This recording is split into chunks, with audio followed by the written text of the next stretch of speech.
It was late in the summer of 2006 when my friend first had an idea, and he shared his idea with me. This is Mike Haney out of Syracuse University.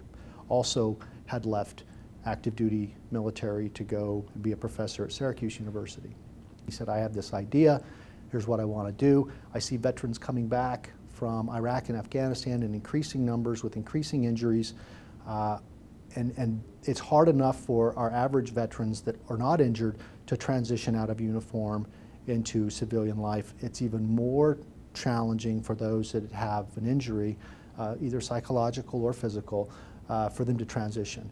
And he goes, from my research and my understanding of entrepreneurship, it is often the path of the disenfranchised. People that don't have anywhere else to turn oftentimes turn to starting a small business as a means to support themselves. And so he put those two thoughts together and said, I bet you there are probably some veterans out there that have long wanted to start a business.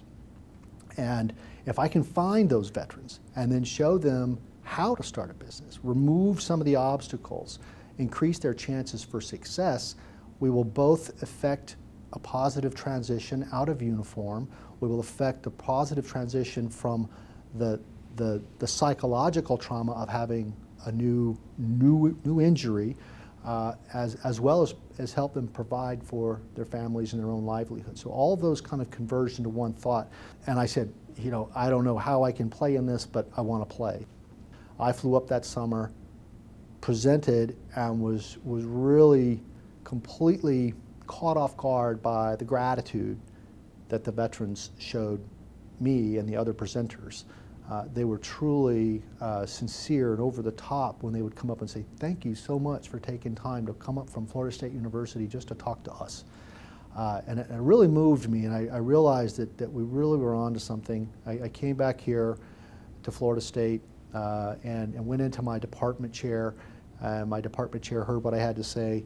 He immediately marched me into Dean Karen Beck-Dudley's office, and I said, I think I want to bring this to Florida State. I think this is powerful, and it's well done. To just measure how many veterans have started their own business is to miss out on many of the other potential effective outcomes, such as going back to school full-time, or going back and getting a job but with a whole new outlook on life. But in terms of just the simple, if we just cut straight to the simple, obvious outcome of how many have started business, where something north of 60% have started a business after leaving the program across the nation, and something in the 50% range or higher that are still engaged in their business. So we're seeing astounding results. If I can step back, the greatest satisfaction has been impacting the vets that have come through our program, being a part of something bigger than just our school, something that's now a consortium of schools, and knowing that we were visionary in that process to get in early and to help grow this consortium. I am proud, it's fair to say I'm very proud of Florida State University and its willingness to step up to that conversation and not be following some wave of popularity, but rather to be out in front of it and trying to solve some of these real difficult issues that might require some changes to how we do business, but to be out in front of it versus waiting to see what everyone else does and follow the leader.